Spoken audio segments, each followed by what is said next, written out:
Hello दोस्तों, ट्यूटोरिया में आपका स्वागत है। आज हम हमारे एमसीक्यू सीरीज का पार्ट 7 डिस्कस करेंगे। इस सीरीज के 6 पार्ट ऑलरेडी हमने हमारे चैनल पर अपलोड कर दिए हैं। अगर आपने वो नहीं देखे हैं तो प्लीज़ उन्हें जाकर देखिए। इस सीरीज में हम डेली 15 करंट अफेयर्स और जीके के एमसीक्यूज को डिस्कस करते हैं, जो कि आपके आने वाले सभी गवर्नमेंट एग्जाम्स के लिए काफ़ी यूजफुल साबित होंगे। तो चलिए आज का ये लेक्चर शुरू करते हैं। इसमें जो हमारा सबसे पहला क्वेश्चन है, उसमें आपको बताना है कि अभी हाल ही में union ministry of agriculture and farmers welfare ने ग्लाइफोसेट का यूज प्रतिबंधित कर दिया है। तो ये ग्लाइफोसेट क्या है? इसका जो सही आंसर है वो है ऑप्शन 2, ये एक वीडीसाइड है। वीडीसाइड का हिंदी में अर्थ होता है खरपतवारनाशी।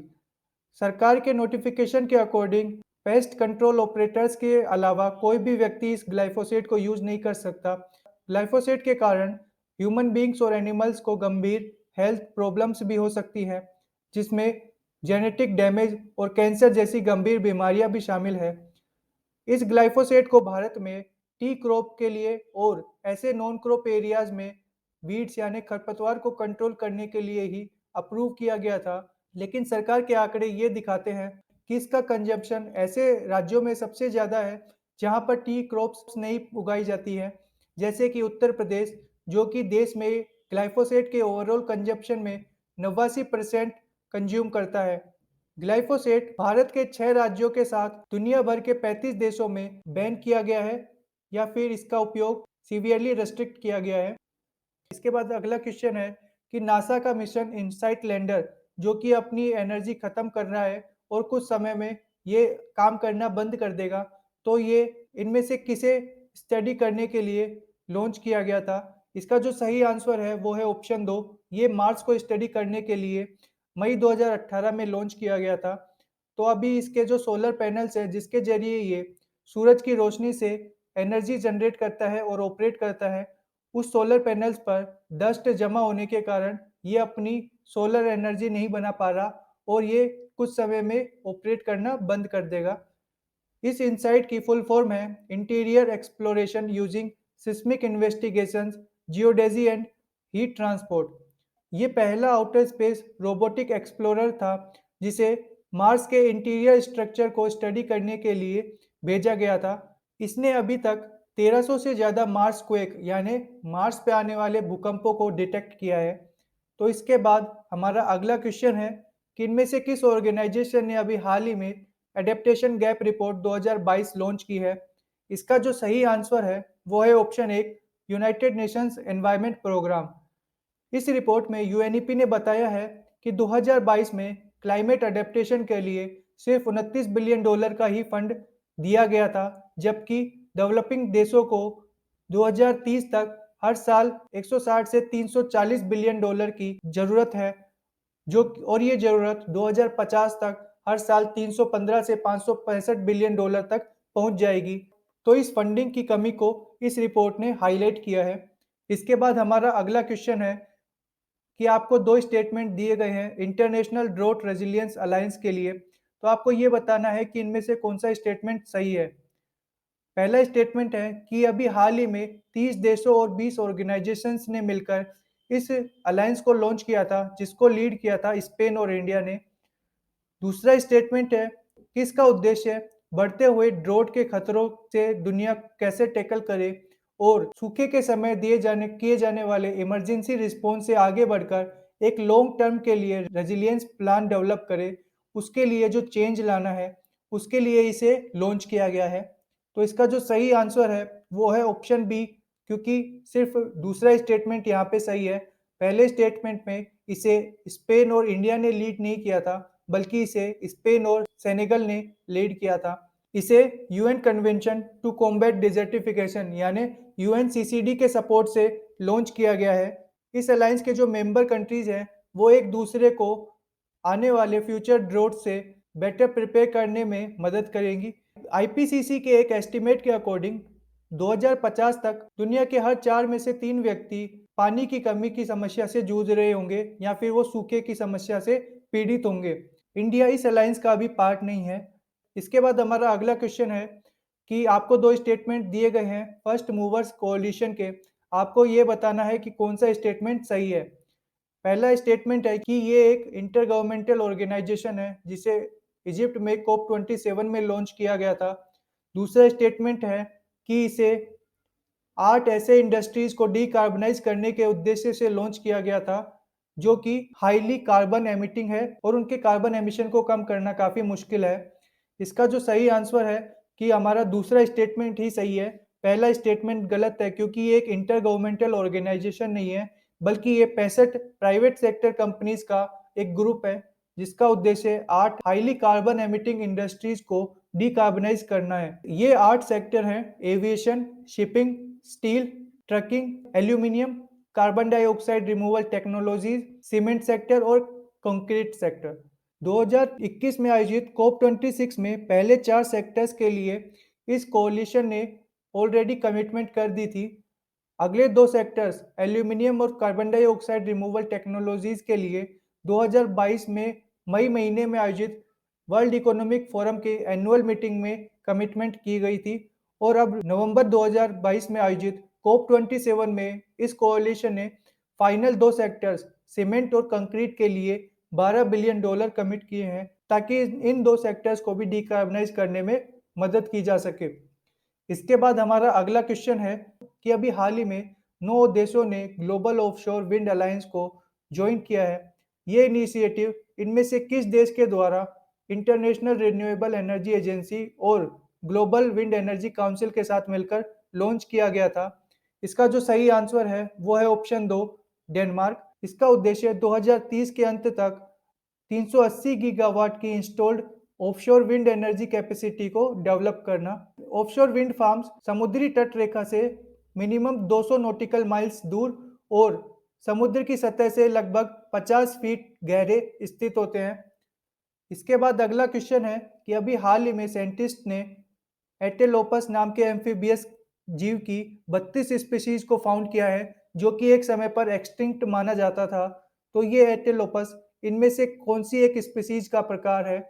इसका जो सही आंसर है वो है ऑप्शन 3, फ्रॉग। 1980 के दशक से ही एक फंगस जिसका नाम बैट्रोकोकेट्रियम डेंड्रोबैटिडिस है, वो ऐसे 500 एम्फीबियंस स्पीशीज को खत्म कर रहा है और उनके अस्तित्व को गंभीर संकट पैदा कर रहा है। इसके बाद हमारा अगला क्वेश्चन है कि अभी हाल ही में 4 अफ्रीकी देशों ने फूड एंड एग्रीकल्चरल ऑर्गेनाइजेशन के agreement on port state measures को साइन किया है। तो इनमें से कौन सा देश इस इंटरनेशनल एग्रीमेंट का पार्ट नहीं है जो कि इलीगल, अनरिपोर्टेड और अनरेगुलेटेड फिशिंग को रोकने के लिए किया गया था? इसका जो सही आंसर है वो है ऑप्शन 4, इंडिया अभी इसका पार्ट नहीं है। ये एग्रीमेंट दुनिया का पहला इंटरनेशनल बाइंडिंग एग्रीमेंट था जो कि इलीगल, अनरेगुलेटेड, अनरिपोर्टेड फिशिंग को रोकने और उसको खत्म करने के लिए डिजाइन किया गया था।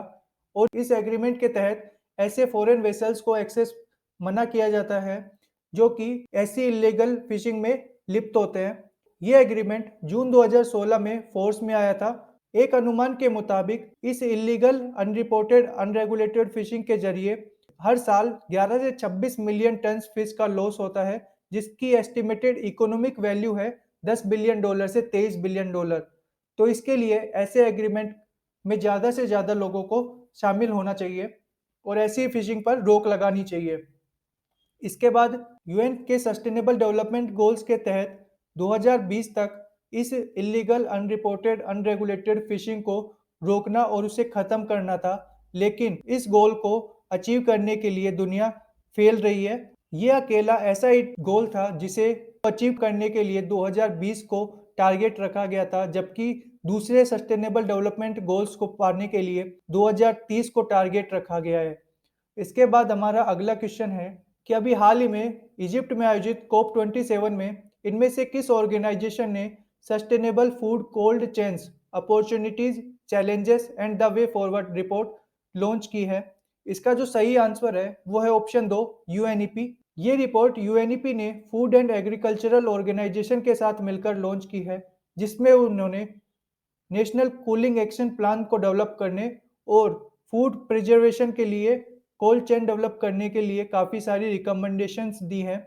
यूएनईपी के एक अनुमान के मुताबिक इफेक्टिव कोल्ड चेन की कमी के कारण हर साल लगभग 526 मिलियन टन्स का फूड वेस्ट होता है, जिसके ज़रिए लगभग 1 बिलियन लोगों को खाना खिलाया जा सकता है और उनका पेट भरा जा सकता है।